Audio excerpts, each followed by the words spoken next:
Hi everyone, Craig Fritchey here with Christian Missions in Many Lands. I'm excited to talk with Matt Glock in Paris today. Matt, thanks so much for joining us. It's great to be here. Glad you're here. Would you just start by giving us a quick update of your family and where you're serving so that our viewers know a little more about you? Yeah, I'm serving with my wife Sylvie in the city of Paris. It's been almost 4 years that we've been here. Before that, we were in other places in France, basically in France as a missionary since 1993.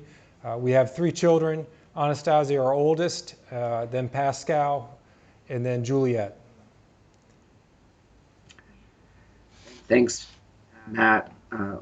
We're really interested to hear how things are going during the COVID-19 crisis there in Paris. We know that France is one of the hardest hit countries. And so could you just give us a quick update of the situation in Paris? Yeah.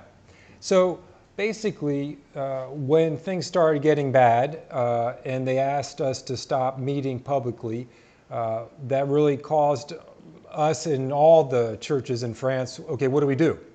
And some churches got up to speed in terms of streaming and doing live services. It took us about a week, but we've been now since then doing that. And what it's meant is also realizing that there's a huge health issue, there's a huge crisis going on, and how can we both be respectful to the law and also continue ministry in that context and show the love of Christ around. And so what are some interesting evangelistic opportunities you've had during this time?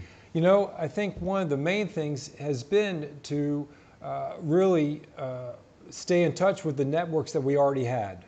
I think that's been the most important thing. Sylvie, she has a large network of ladies that she knows through various activities she's been doing in our neighborhood, and she's staying in touch with them. And then on top of that, because everybody is inside, we say to them, why don't you join us on Sunday morning and watch the service? 2 weeks ago, Sylvie and I led the service from our church. We did the live stream. And so her friends were like, oh yeah, we'll listen, and we did the music. So that's been a great opportunity. I think it really comes down to maintaining those connections and maybe seeing them go a little deeper because of the crisis. Yeah, and we'll put a link to the live stream from your assembly down here in the description below. Another really fun thing that you shared with me the other day was your son Pascal has been performing music. I think he's in Toulouse, Right. France, and yeah, it's been so he's been have some good opportunities there, yes, right? yeah. So basically, he ended up like everybody. He confined to his house, but he happens to live with a guy who's great at filming and technical side of things, and so they actually put on a live concert in his house one of the first weekends. Pascal has been working on composing. He's a singer. He loves to serve the Lord through music, and so it's been great to see how guys use that. In fact, in a week or so, he's hoping to do another concert, and that one will be with some of his English songs too. So we'll put a link to his things down below in the description as well. Now, we know that France has been in the news, particularly the evangelical community in France, as being blamed as one of the reasons for COVID-19 coming to France. How has that affected the testimony and the witness of the evangelical Christian church in France? Well, it's been a challenge because in the media, everything we're getting now is through the media. And so there was quite a few things, really hard things said about that church in the east of France. In fact, it went beyond just normal criticism. And so it's been a challenge for many of the evangelical leaders in France. We're a small community. When you think about France, you have to realize it's 1% of the population. So maybe not even quite 1 million people.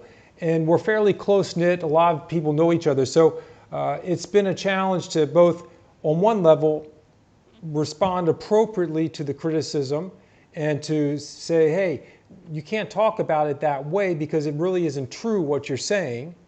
and that's what was happening. But on the other hand, it's a great opportunity for us as Christians to show love and to respond not with anger, but in appropriate ways. So it's a challenging time, that's for sure.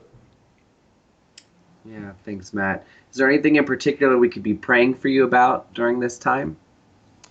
I think we're a small community, the one that we're doing now. So we're about 30 adults, 40 adults, and helping them think through what it means to be a disciple of Christ in this context. How do we love our neighbors? Those type of things this is the same thing all of us are dealing with.